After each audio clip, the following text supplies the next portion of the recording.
Welcome to wonder B. കൂട്ടുകാരെ, നാം ഇന്ന് കേൾക്കാൻ പോകുന്നത് ഒരു കുഞ്ഞൻ കുരുവിയുടെ കഥയാണ്. അച്ഛൻ കുരുവിയുടെയും അമ്മ കുരുവിയുടെയും ഒരേ ഒരു മകനായിരുന്നു കുഞ്ഞൻ കുരുവി. താൻ വലിയ മിടുക്കനും ശക്തനും തൻ്റേടിയുമാണ് എന്നായിരുന്നു കുഞ്ഞൻ്റെ വിചാരം. അന്ന് നല്ല മഴയുള്ള ഒരു ദിവസമായിരുന്നു. അച്ഛൻ കുരുവിക്കും അമ്മ കുരുവിക്കും അന്ന് തീറ്റ തേടി പോകാൻ പറ്റിയില്ല. മഴ നനഞ്ഞാലോ എന്ന് പേടിച്ച് അവർ കൂട്ടിൽ നിന്ന് പുറത്തിറങ്ങിയതേയില്ല. കൂട്ടിലുള്ള കുറച്ച് ആഹാരം കൊണ്ട് വിശപ്പടക്കാം എന്ന് അവർ കരുതി. പക്ഷെ കുഞ്ഞന് അതിഷ്ടപ്പെട്ടില്ല.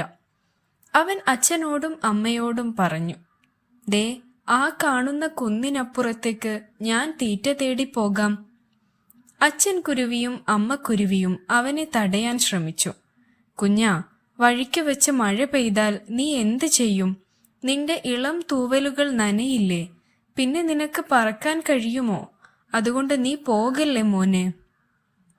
അച്ഛൻ്റെയും അമ്മയുടെയും വാക്കുകൾ കുഞ്ഞൻ കൂട്ടാക്കിയില്ല. അവൻ അച്ഛനും അമ്മയും കാണാതെ കൂട്ടിൽ നിന്നും പറന്നുപോയി. കുറച്ചു ദൂരം പോയപ്പോഴേക്കും ആകാശത്ത് മേഘങ്ങൾ നിറഞ്ഞു.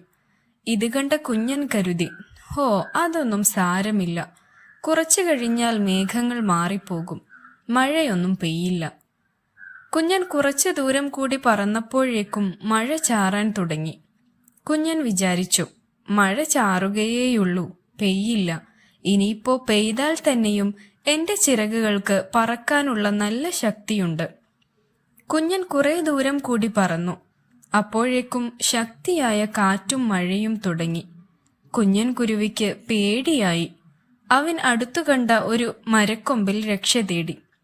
പക്ഷേ മഴ ശക്തിയായി പെയ്തു. കാറ്റ് ആഞ്ഞു വീശി. കാറ്റിൽ കുഞ്ഞനിരുന്ന മരക്കൊമ്പ് ആടിയുലഞ്ഞു. മഴ നനഞ്ഞും പേടികൊണ്ടും അവനിരുന്നു വിറച്ചു. കാറ്റിന് ശക്തി കൂടി. കുഞ്ഞനിരുന്ന മരക്കൊമ്പ് കാറ്റിന്റെ ശക്തിയിൽ പൊട്ടി വീണു.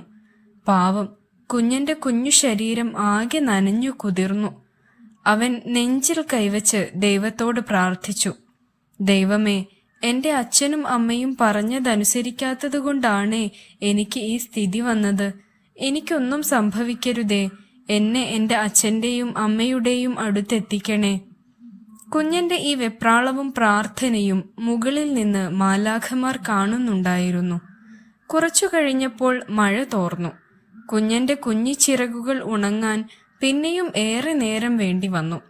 അവന് പറക്കാനായപ്പോഴേക്കും ഇരുട്ട് തുടങ്ങിയിട്ടുണ്ടായിരുന്നു. വിശപ്പോടെ അവൻ തൻ്റെ അച്ഛനും അമ്മയുമുള്ള സ്വന്തം കുടിലിലേക്ക് തിരിച്ചു പറന്നു. അച്ഛനും അമ്മയും കുഞ്ഞനെ കാത്തിരിക്കുകയായിരുന്നു. അവനെ കണ്ട ഉടനെ അവർ പറഞ്ഞു, വാ മോനെ, നിന്നെ ഞങ്ങൾക്ക് തിരിച്ചു തന്ന ദൈവത്തിന് 1000 സ്തുതി. കുഞ്ഞൻ കൊഞ്ചിക്കൊണ്ടു പറഞ്ഞു, ഇനി മുതൽ അച്ഛനും അമ്മയും പറയുന്നത് ഞാൻ എന്നും അനുസരിക്കും. ഈ തെറ്റ് ദൈവം എന്നോട് പൊറുത്തു. ഞാൻ ദൈവത്തോട് എന്നും കടപ്പെട്ടവനായിരിക്കും. അമ്മക്കുരുവി അവന്റെ കുഞ്ഞിക്കൊക്കിൽ തന്റെ കൊക്കുരുമ്മി. അച്ഛൻ കുരുവി അവന്റെ കുഞ്ഞു ചിറകിൽ തന്റെ കൊക്കുകൊണ്ട് തലോടി. കുഞ്ഞനറിയാതെ അവന്റെ ഒപ്പം കൂട്ടിനു വന്ന മാലാഖമാർ ഇതുകൊണ്ട് വളരെ സന്തോഷത്തോടെ തിരിച്ചുപോയി. ഇഷ്ടമായോ കൂട്ടുകാർക്ക് കുഞ്ഞൻ കുരുവിയുടെ കഥ?